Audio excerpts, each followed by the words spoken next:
నమస్తే అండి, జై శ్రీరామ్. సార్ మీరు పెట్టకండి సార్, నేను హిందువుని సార్.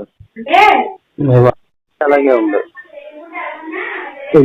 ఇవాళ నిన్న కొట్టేది సార్ నన్ను. మీ వాయిస్ అలాగే ఉంది, మళ్ళీ సేమ్ అలా లోగా వినబడుతుంది. నా వాయిస్ అన్న మీకు వినబడుతుందా? కంప్లీట్ గా బ్రేక్ అవుతుంది మీది. నేను కూడా బయటకు వచ్చే మాట్లాడుతున్నాను, కానీ బ్రేక్ అవుతుంది, కంప్లీట్ గా బ్రేక్ అవుతుంది. బిఎస్ఎన్ఎల్ సార్ బ్రేక్ అవుతుంది సార్. ఇప్పుడు ఏమన్నా వస్తుందో చూడండి, అటు తిరుగుతున్నాను సార్. ఏమన్నా బాగా వస్తుందా సార్? లేదు, అసలు బ్రేక్ అయిపోతా వస్తుంది. ఒక పని చేయండి, వేరే నెంబర్ ఏదైనా తీసుకుని కాల్ చేయండి. పని ఈ నెంబర్తో అసలు అవ్వట్లా. అసలు ఎలా బ్రేక్ అవుతా వస్తుందంటే, ఒకవేళ మీకు రికార్డింగ్ కనుక వినిపిస్తే మీకే క్లారిటీ వస్తుంది అది ఎంత ఘోరంగా వినబడుతుందండి. మీకు చాలా బాగా వస్తుంది సార్. ఒకసారి మాట్లాడండి సార్. సార్ నేను సార్ కాకినాడ నుంచి అండి, శ్రీనివాసం సార్. వినబడుతుందా సార్? కాకినాడ నుంచి శ్రీనివాస్ గారు. అవును సార్, వినబడుతుంది సార్ మీకు. నమస్తే అండి, జై శ్రీరామ్. చెప్పండి. వినబడుతుంది సార్. బ్రేక్ అవుతానే వస్తుంది, అర్థం చేసుకుంటాను, నేను అర్థం చేసుకుంటూ మాట్లాడుతున్నాను సార్. ఇప్పుడు వినబడుతుంది. బ్రేక్ అవుతుందండి, వినబడుతుంది కానీ బ్రేక్ అవుతుంది. అట్లా మనం టీవీ చూస్తున్నప్పుడు వస్తున్న వీడియో మధ్యలో వాయిస్ కట్ అయిపోతా, ఇమేజ్ కట్ అయిపోతా వస్తుంది కదా, అలా వస్తుంది. సార్ అలాగా అపార్థం చేసుకోకండి సార్. నన్ను నిన్న కొట్టారు సార్, అక్కడ కాకినాడలోనే కొట్టారు సార్. మా ఊర్లోనే అండి. ఏ ఊరండి మీది? మా కాకినాడే సార్. అదే అండి, కాకినాడ దగ్గర ఏ ఊరు? కాకినాడ మా సార్. నేను సెక్యూరిటీగా చేస్తాను సార్. ఎట్లా అండి, ఏం చేస్తారు? సెక్యూరిటీగా చేస్తాను సార్. సెక్యూరిటీ వర్క్ చేస్తారు. ఓకే. ఏం పడుతున్నా సార్? వినబడుతుంది, చెప్పండి. నేను డ్యూటీ చేసుకొచ్చేటప్పుడు అండి, అక్కడ బీచ్ రూట్ ఉంటుంది కదా సార్. మా కాకినాడ బీచ్ ఎక్కువ సార్. బీచ్ రూట్ లో వచ్చేస్తుంటే అండి, గుడి సెట్లు అమ్మలు దెంగండి పాస్టర్ ఇష్టొచ్చి మాట్లాడుతున్నారు సార్. ఎవరు పాస్టర్లో? పాస్టర్ ఇష్టొచ్చి మాట్లాడుతున్నారు. ఇలాగే బండి ఆడుతుంది. పర్స్పష్టంగా మాట్లాడుకుందాం. తప్పేం కాదు, నేను హిందువుని, మీరు క్రిస్టియన్స్, తప్పేం కాదు. తరగబద్ధంగా మాట్లాడుకుంటాం. నేను చెప్పలేకపోతే మా గురువులు ఉన్నారు, అది చెప్పింటాను. ఏంటి అలా పెడుతున్నావు అంటే ఏం తిడుతున్నాడు? రామ్ పుట్టారు చెప్పలేను. రాముడు ఎవరికో పుట్టేటట్టు, మరి అమ్మ పుట్టి దెంగల్ లంచోడికి అనేది కృష్ణుడు. మీకు ఇది డైరెక్ట్ గా ఎదురైన సంఘటన? నేను దెబ్బలు తిన్నాను సార్. నేను దెబ్బలు తిన్నాను సార్. కాదండి, మీరు కంప్లైంట్ ఇచ్చారా పోలీస్ స్టేషన్ లో?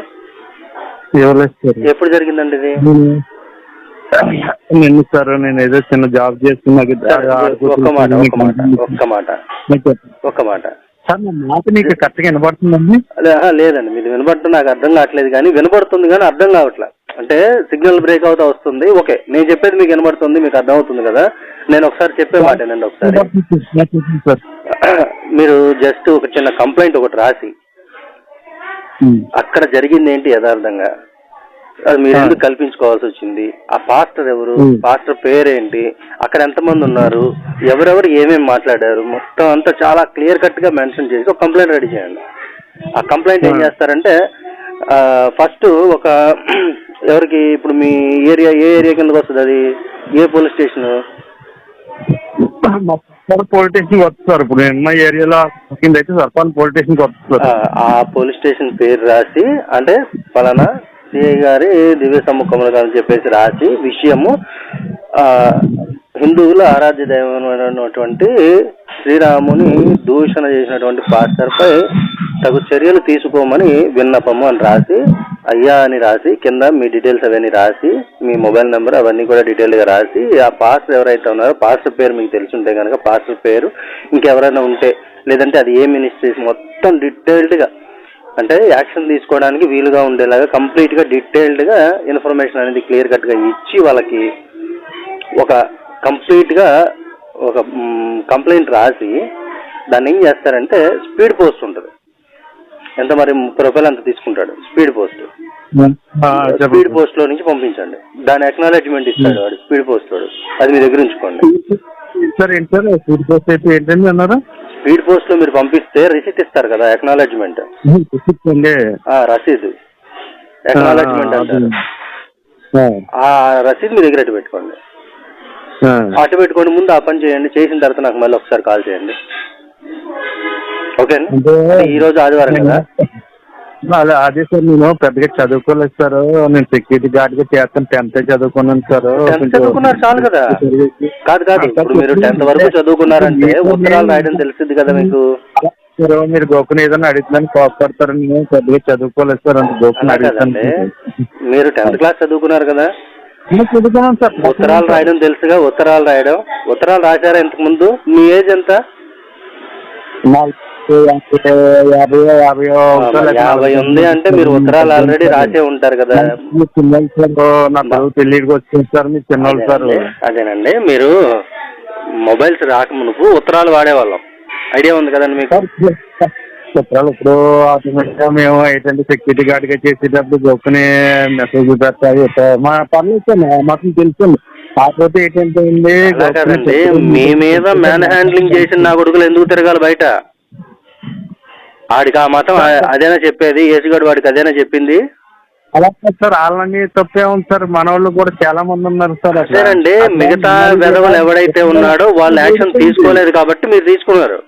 మీరు యాక్షన్ తీసుకున్న దానికి వాడు రియాక్షన్ ఏం చేశాడు? మ్యాన్ హ్యాండ్లింగ్ చేశాడు. నువ్వు మ్యాన్ హ్యాండ్లింగ్ చేసిన వదిలేద్దామా? చూడకూడదు సార్, నాకు అదే బాధ కలిగింది. అందుకే నేను చెప్పినట్టు చేయండి. నేను చెప్పినట్టు చేయండి. జస్ట్ A6 పేపర్ అని ఉంటుంది, లీగల్ పేపర్ అని అడిగితే ఇస్తారు మనకి జిరాక్స్ షాపుల్లో. ఏ paper sir? Legal paper. Legal అండి? లీగల్ పేపర్ తీసుకోండి. మీరు ఉత్తరం రాసేటప్పుడు నాకు చెప్పండి, నాకు ఫోన్ చేయండి, నేను చెప్తాను మీకు ఎలా రాయాలో. సార్ గోపి సార్ కూడా చేసింది సార్, ఆయన ఫోన్ ఎత్తలేదు. గోపి వేస్ట్లేండి. గోపి మీ ద్వారా ఏదైనా ₹1 వస్తే మీతో మాట్లాడతాడు గోపి. వాడు కమర్షియల్, అట్లా వాడిది కలపడద్దు అసలు ఇందులో. చేసాను సార్, చేసాను 2 సార్లు చేశానండి. గోపి సార్ ఫోన్ ఎత్తలేదు. సరే అదేనండి, మీరు చెప్పేది ఏంటంటే వాడు కమర్షియల్. మీ దగ్గర నుంచి ₹1 వస్తుందంటే మీకు ఫోన్ ఎత్తుతాడు. ఫోన్ ఎత్తడం ఏంటి, మీకు మొత్తం ఊడికం చేసి పెడతాడు. మీ దగ్గర నుంచి ఎటువంటి ₹1 రానప్పుడు మీకు అనవసరం, మీతో అనవసరం వాడికి. వాడి సంగతి పక్కన పెట్టేయండి, ఇప్పుడు మీకు ఏంటంటే జస్ట్ మీరు A6 ఒకటి లీగల్ పేపర్ ఒకటి తీసుకోండి. ఇప్పుడు ఇవాళ ఎటు సండే కాబట్టి ఇవాళ కంప్లీట్గా కూర్చొని నాకు మీరు ఆ పేపర్ తీసుకొచ్చిన తర్వాత నాకు ఒకసారి ఫోన్ చేస్తే కొంచెం క్లారిటీగా ఉండే చోట సిగ్నల్. అంటే ఇప్పుడు మీది ఏంటండి సిమ్? ఇది బిఎస్ఎన్ఎల్. సిగ్నల్ రావట్లా బిఎస్ఎన్ఎల్ కాబట్టి, సిగ్నల్ రావట్లా. ఇప్పుడు కాకినాడ అంటే మీది కూడా పోర్ట్ ఏరియా దగ్గరే కాబట్టి నాకు తెలిసి ఇంకా తుఫాన్ ఎఫెక్ట్ ఉండొచ్చు బహుశా.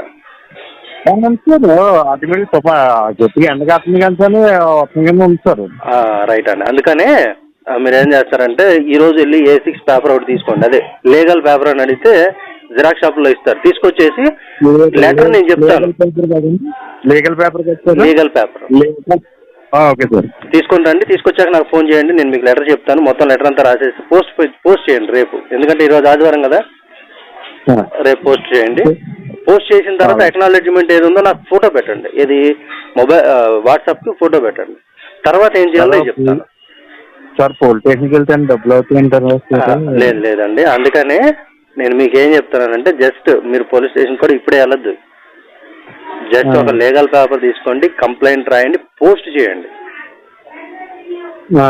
అంటే సర్లేండి సార్, ఇవన్నీ నాకు తెలవగానండి. పేపర్ తీసుకున్నది ఫోన్ చేస్తాను. తీసుకున్నాక నాకు చేయండి, మాట్లాడతాను. అంటే మా పిల్లలు బాగా చదువుకుంటున్నారు, డిగ్రీ అయిపోయింది. ఇద్దరు కూడా నాకు 2 ఆడపిల్లలు ఇండియా చేస్తున్నారు, వాళ్ళకి తెలుసుకోరు. సరే సరే సరే, మనము మిగతా విషయాలన్నీ మనం తర్వాత మాట్లాడదాము. మీరు పేపర్ తీసుకుని నాకు ఫోన్ చేయండి, మాట్లాడతాను మీతో. సరేనా? కొంచెం మంచి సిగ్నల్ ఉన్నది బిఎస్ఎన్ఎల్ కాకుండా వేరే ఏదైనా తీసుకొని చేయండి, జియో కానీ ఎయిర్టెల్ కానీ. కొంచెం క్లారిటీ వినబడుతుంది నాకు. మీది చాలా ఇబ్బందిగా ఉందన్నమాట, అర్థం చేసుకుని మాట్లాడడం. లేదు సార్, క్షమించండి, నాకు పిల్లలు సరే మీరు ఏదైనా సరే పోనీ ఎవరిదైనా పక్కన వాళ్ళదైనా సరే తీసుకొని ఒక 5 నిమిషాల కోసం అని చెప్పేసి తీసుకొని మీరు లీగల్ పేపర్ తీసుకున్న తర్వాత నాకు ఫోన్ చేయండి, నేను చెప్తాను మీకు ఎలా చేయాలో. ఓకే అండి, థ్యాంక్ యూ.